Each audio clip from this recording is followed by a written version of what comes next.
오늘 판결의 재구성에서는 농촌마을에서 일어난 화재 사건을 다룹니다. 새해를 불과 사흘 앞둔 2014년 12월 29일 밤 9시 30분 강원도 양양의 2층짜리 주택에서 갑자기 불길이 치솟습니다. 불이 난다는 이웃 주민의 신고를 받고 소방대원들도 급히 출동했죠.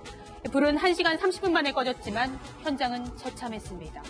당시 집안 내부가 조금 컴컴해서 보이진 않지만 굉장히 집안 곳곳이 새카맣게 그을렸고 가구는 흔적도 없이 녹아내렸습니다. 안에서는 일가족이 숨진 채 발견됐죠. 30대 주부와 13살, 9살, 그리고 6살 된 어린 남매들이었습니다. 현장에 도착한 감식 대원들은 이제 이 화재의 미스터리를 풀어야 했습니다. 안타까운 사고인지 아니면 누군가 일부러 불을 지른 건지 화재 현장에 남은 증거들을 샅샅이 모아 그날의 사건을 재구성하기 시작했죠. 대체 이 가족에게는 무슨 일이 있었던 걸까요? 판결의 재구성에서 확인해 보시죠.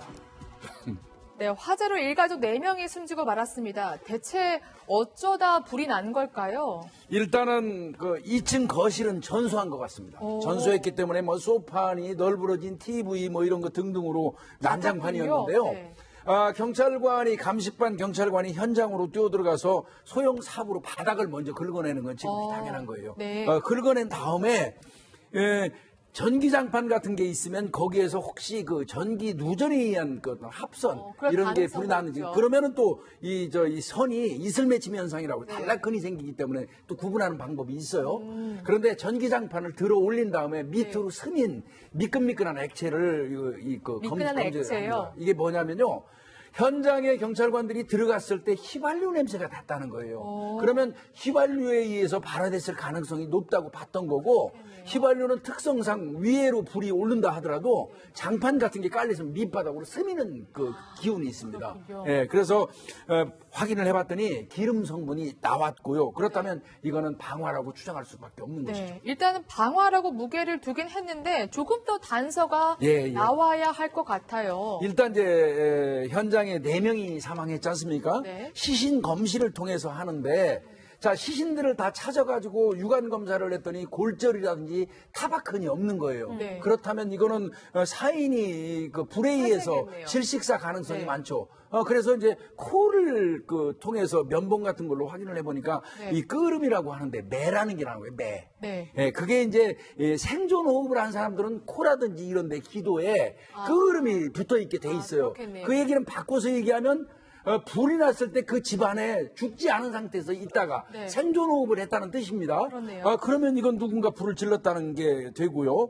그다음에 특히나 30대 그 주부와 딸의 발바닥하고 발등에서 까만 그 검은재가 묻어나왔어요. 이 얘기는 바꿔서 얘기하면 불을 피해서 여기저기 움직였다는 걸 이야기합니다. 그런 거. 그리고 특히 이 딸의 이 눈에 붉은 가로선이라고 우리는 일반적으로 얘기하는데 눈동자를 이렇게 깠을 때 이렇게 이 붉은 가루선이 있으면 사망하기 직전까지 나오고 있는 불을 지켜봤다는 의미입니다. 그렇군요. 예, 그래서 붉은 가루선의 흔적이 나오고 하다 보니까 이제 이게 화재 당시에 불이 나서 죽은 건 거의 확실하다는 생각이 들었고 특히 따로 자고 있던 큰아들 13살짜리 그 아이 같은 경우는 허벅지 쪽에 물결은이 생겼어요. 물결은이 물이 흐르는 것처럼 이런 그 무늬거든요. 그 무늬는 그 사람의 그 발등이라든지 몸에 기름을 뿌렸을 때 나타나는 현상입니다. 물결은이.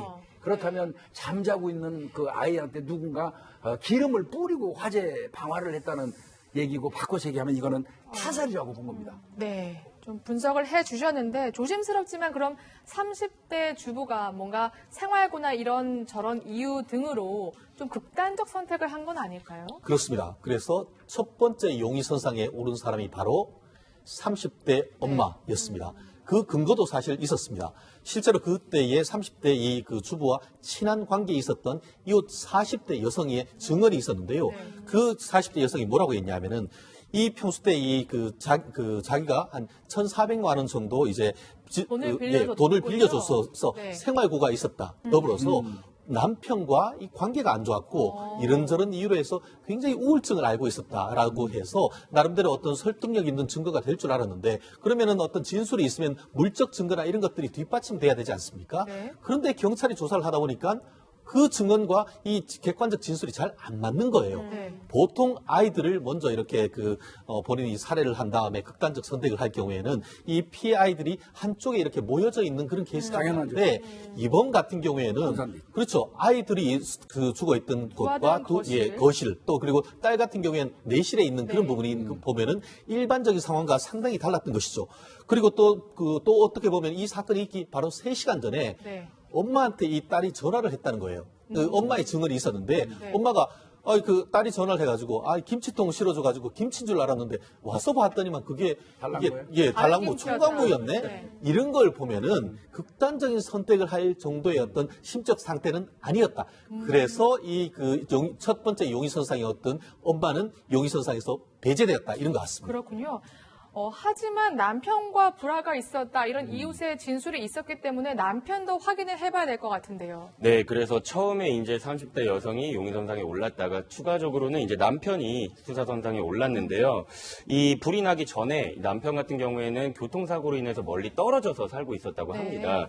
근데 그 불이 난 그 당시에 남편과 그 친동생이 이 30대 주부의 집을 방문했다는 이제 목격자 진술을 확보를 했고요. 네. 이어서 화재 발생의 몇 시간 전에 남편이 집으로 찾아와서 세 자녀와 장을 보고 집을 떠난 사실이 확인이 됐습니다. 그래요. 그렇지만 이제 이 남편 같은 경우에는 아이들을 보고 같이 장을 보고서 네. 강릉에 이제 집으로 네. 돌아간 사실이 CCTV에 찍힌 거예요. 알리바이가 확실하네요. 네, 알리바이가 이제 확실히 입증이 돼서 위 정황상으로 이제 남편은 용의선상에서 제외가 된 거죠. 네, 그럼 다시 사건이 미궁에 빠졌는데 이때 결정적인 예. 증거가 나온다면서. 지금까지 쭉 설명하신 정황을 보면 그 엄마가 극단적인 선택을 한 건 아니지 않습니까? 그렇죠. 그렇다면 이건 누군가가 살해한 것인데 네. 그러면 그 살해는 어떤 방법으로 했을까가 이제 수사에서 쟁점이겠죠. 관건이 되겠죠? 네. 그러던 와중에 국립과학수사연구원에서 4사람의 시신에서 수면제 성분이 검출됐다는 수면제요? 결과를 네. 보내오는 겁니다.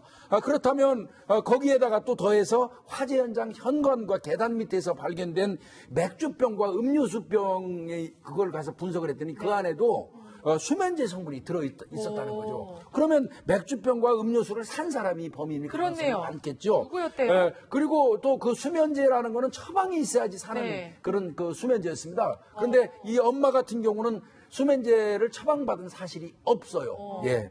그럼 누가 수면제를 처방받았을까? 예. 이거를 찾아봐야겠네요. 그래서 이제 경찰이 집중적으로 이 조사를 한 게 2가지 방향이죠. 네. 마트에 들려서 시골 지역이니까 마트는 한정돼 있을 겁니다. 네. 마트에 들려서 CCTV를 분석해가지고 동일한 종류의 음료수와 맥주를 사는 산 사람을 사람. 찾았어요. 그게 40대 이웃집 여성이었고요. 네. 또 그 여성의 의심이 이제 딱 되던 중에 이 여성이 수면제를 처방받아가지고 구입한 사실을 또 확인을 했어요. 네. 그렇다면 이웃집에 있던 40대 여성이 이들을 살해했을 개연성이 높은 것이죠. 그렇겠네요. 이웃집 40대 여성 평소 어떤 사이였는지 궁금하거든요. 유력 용의자로 올라왔긴 하지만 도대체 범행 동기가 뭔지 경찰도 조사가 필요했습니다. 그래서 마을 주민들의 탐문 수사를 시작했죠. 근데 사실 특별한 원한 관계가 없었다. 오히려 더 잘 지냈다. 이런 이야기가 나왔습니다.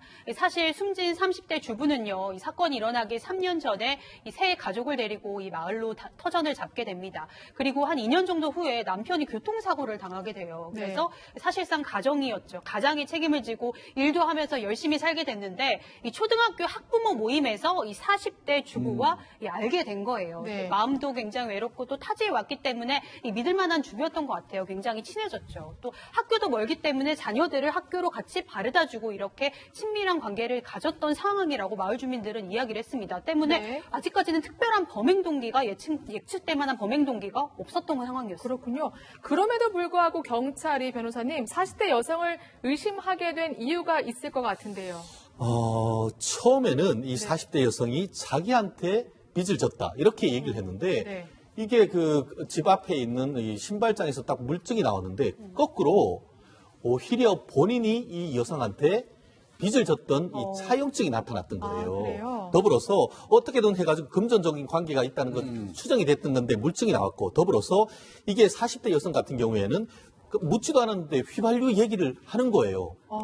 그러다 보니까 이게 뭔가 해서 사실 이런 걸 봤을 때는 현장에 있는 경찰의 직감 이런 부분이 상당히 어떻게 보면 동물적 감각이 그런 진술을 딱 잡아내는 그런 것이 있었던 것 같고 실제로 뭐 거기서는 계속 슬퍼하는 척했지만 전체적인 주위 사람들 얘기를 들어보면은 그렇게 친하게 지냈던 사람이 죽었음에도 불구하고 그렇게 죽음에 대해서 슬퍼하는 모습이 없었다는 거예요. 네. 그러다 보니까 이 형사들의 동물적 감각 그것을 가지고 물적 증거를 찾았는데 이 사건 같은 경우에는 그런 노련한 그 경찰들의 감각과 어떤 그 과학 수사의 합작품이 아닌가 저는 그렇게 보입니다. 네, 그러니까 피해 주부 자택 신발장에서 차용증이 발견됐는데 그 40대 여성이 돈을 빌려간 것이었다. 심상치 않은데요. 당시 경찰의 설명 들어보겠습니다.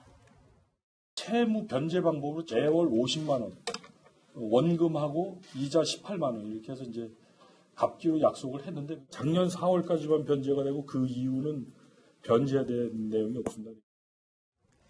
그러면 결국에 돈 때문에 30대 주부와 세 자녀를 살해한 건가요? 결국 돈 때문이었습니다. 40대 여성은 1,800만 원 정도의 빚을 30대 여성에게 지고 이것을 갚지 않자 종종 다툼이 있었다고 합니다. 그러다 갈등의 골이 깊어졌고 결국에는 살해를 결심하게 된 건데요.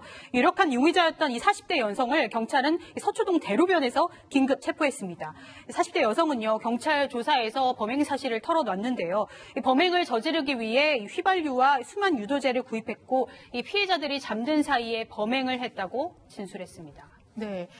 게다가요, 이 범행이 얼마나 철저한 계획적인 범행이었는지 드러나게 됩니다. 서 기자 영상을 통해 좀 설명을 부탁드릴게요. 네, CCTV 영상이 있는데요. 지금 화면은 당시 마을 근처에 설치된 CCTV입니다. 그런데 이제 소방차가 출동을 하는데 이를 지켜보던 차량이 곧바로 뒤따라가는 모습인데요. 이 차량이 바로 용의자 40대 여성의 차량입니다.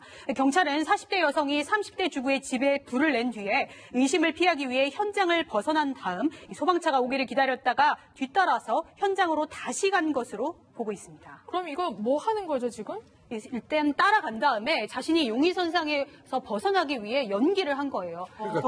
소방관들 앞에서 울부짖으면서 집안에 사람이 있다. 네. 살려주세요. 이렇게 이야기를 한 거예요. 그러니까 소방차가 출동할 걸 알고 미리 대기하고 있다가 소방차가 가니까 뒤따라가잖아요. 그 얘기인즉슨 본인이 불 지른 거죠. 아, 그렇군요. 이렇게 뻔뻔하게 연기까지 했는데 조사가 진행되면서 감춰둔 발톱이 속속 드러나게 된다면서요? 네, 맞습니다. 이렇게 치밀하게 계획된 범죄를 저지름보다 나아가서 40대 여성이 범행 직후에 이제 30대 주부의 가족들을 찾아갑니다. 가족들을 찾아가서 본인이 이제 차용을 했음에도 불구하고 위조된 차용증을 이제 가족들한테 제시를 하면서 이제 망자가 자신한테 빚을 졌다라면서 차용증 제시한 1,800만 원을 자신한테 받아내려고 네. 가족들로부터 받아내려고 했던 정황도 있었고요.